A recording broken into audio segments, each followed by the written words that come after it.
yaptıkları içeride sizler gibi gazetecilik faaliyeti yapan, sizler gibi kamuoyunu bilgilendirmek üzere görev yapan arkadaşlarımızın tutuklu olduğu dava görülecek. Yaptıkları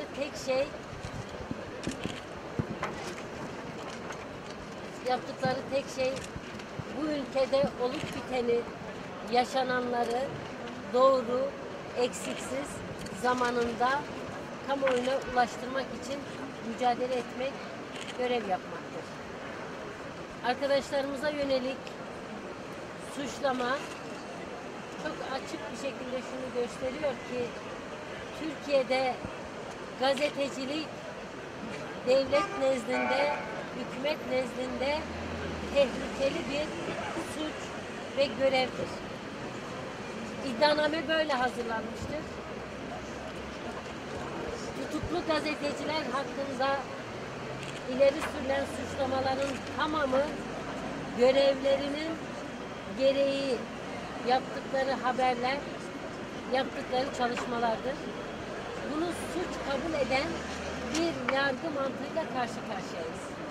Tabii buna yargı demek, buna adalet demek, buna yargının bağımsızlığı gözüyle bakmak imkansız ve anlamsızdır. Çünkü başbakan zaten her gün, her dakika, her saniye fırsat buldukça ben bu operasyonların arkasındayım, bu operasyonlar sürecek, bunlar hepsi tutuklanacak, bunlara gereken ders verilecek diye söylüyor. En son zaten yargıya da talimat verdik, yargıya da söyledik diye net bir şekilde de ifade etti. Bunlar açıkçası AKP hükümetinin otoriter zihniyetinin, kendisinin yönetim anlayışının bütün bir topluma dayatılmak istenmesinin bir sonucudur. Gazeteci arkadaşlarımız, gazeteci olan insanlar faaliyetlerini, görevlerini yaptıkları için tutuklanmış, aylardır cezaevinde tutulmuş, bugün de yargı karşısına ilk kez çıkarılmış durumdalar. Umut ediyoruz, yine temenni ediyoruz ki Türkiye'deki bütün adaletsizlik yaklaşımlarına rağmen şuradan olumlu bir sonuç çıkar ve tutuklu gazeteciler serbest bırakılarak Türkiye bu utançtan kurtulur. Bugünkü temennimiz, beklentimiz bu. Değerli basın mensupları, ayrıca bu davanın doğrudan Kürt sorunuyla bağlantısı var. Hepimizin çok iyi bildiği gibi Başbakan bu ülkede açıkça medya patronlarını, gazetelerin yayın yönetmenlerini toplantılara almış. O toplantılarda Kürt sorunuyla ilgili hiçbir şey yazmamaları, konuşmamaları, tartışmamaları konusunda kendilerine talimat ve görev vermiştir. Bu nedenle bugün burada izleyeceğimiz davada tutuklu gazeteciler var. Ancak dışarıdaki basının tamamı da, cezaevinde olmayan basının tamamı da tutsak edilmek istenmiştir. Türkiye'de basın özgürlüğü toptan rafa kaldırılmıştır. Bu talebe rağmen, Başbakanın bu talimatına rağmen kaleminin onurunu korumak isteyen kişiler de ayrıca kamuoyu önünde tehdit edilmiş, yine gazetelerin genel yayın yönetmenlerine falanca kişiyi nasıl köşe yazarı yapıyorsun, onun niye görevine son vermiyorsun diye tehdit edilmişlerdir. Açıkça sadece yargıya verdikleri talimatla Kürt basınını susturmakla yetinmemiş, vicdanlı bütün kalemleri, demokrat bütün kalemleri susturmak için Başbakan sürekli baskı yöntemini devrede tutmuştur. Gazetenin patronlarını, yayın yönetmenlerini tehdit etmiş, gazetecileri tehdit etmiştir. En nihayetinde bu hükümetin bir bakanı o yazdıklarınızı size yediririm demiştir. Ağzınıza tıkarım demiştir. Herhangi bir ülkede, demokrasiyle yönetildiğini eden herhangi bir ülkede bu sözü söyleyen bakanın o koltukta oturması asla ve asla kabul edilebilir bir şey değil. Ama bu oluyor. Kimse o bakana bu sözü söyledi diye kınama bile yapmadı. Nasıl bu sözü söylersin demedi. Evet arkadaşlar, 12 Eylül'de Diyarbakır cezaevinde o insanlık dışı işkenceleri yapan Esat Oktay benim gözlerim önünde bir tutuklu kadın arkadaşımın yazdığı mektubu zorla dayakla ağzına tıkarak ona yedirdi. Şimdi aynı zihniyeti bu hükümet temsil ediyor. Bu hükümetin bakanı aynı şeyi söylemiştir. O yazıları size yediririm demiştir. Evet arkadaşlar, yine her gün basının karşısında, kamuoyunun karşısında şunu yazacaksın, bunu yazmayacaksın, hükümeti eleştirmeyeceksin. Afyon'da 25 asker yaşamını yitirecek, sen burada ne oldu diye sorgulamayacaksın. Ne vardı? O askerler o gece yarısı niye o görevi yapıyordu diye sormayacaksın. Eğitimsizler miydi diye sormayacaksın. O el bombalarıyla pimleri niye ayrı yerde değildi, niye patladı diye sormayacaksın.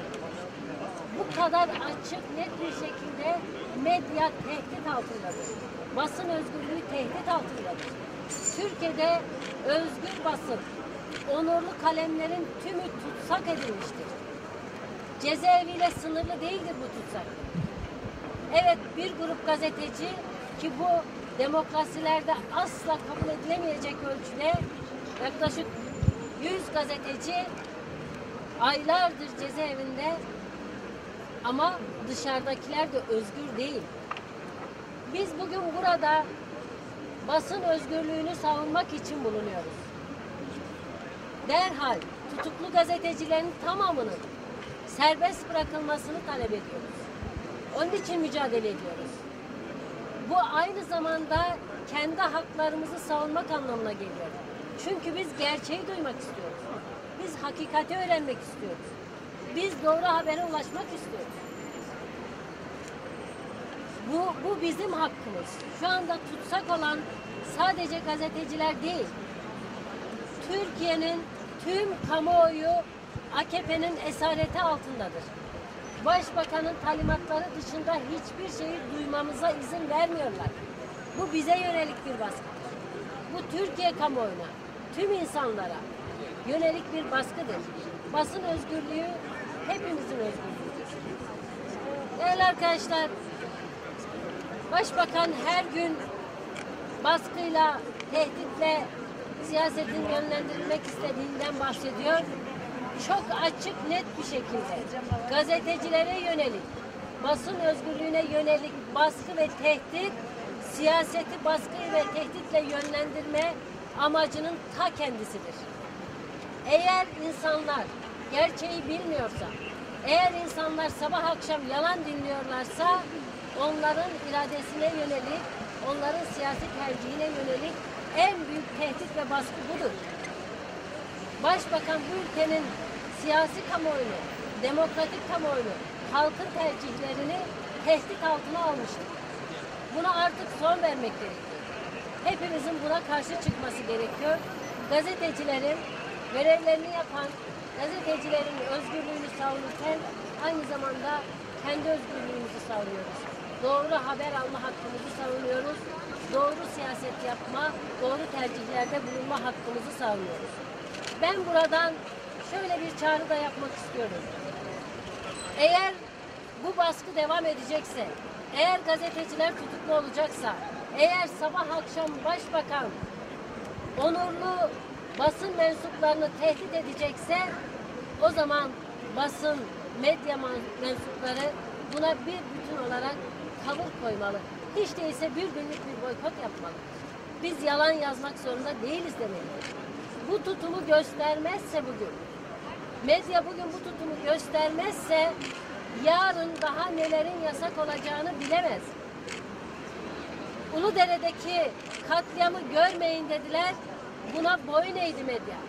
Şimdi de Afyon'daki katliamı görmeyin diyorlar. Yarın başka neleri görmeyin diyecekler. Bunu düşünmesi lazım medya.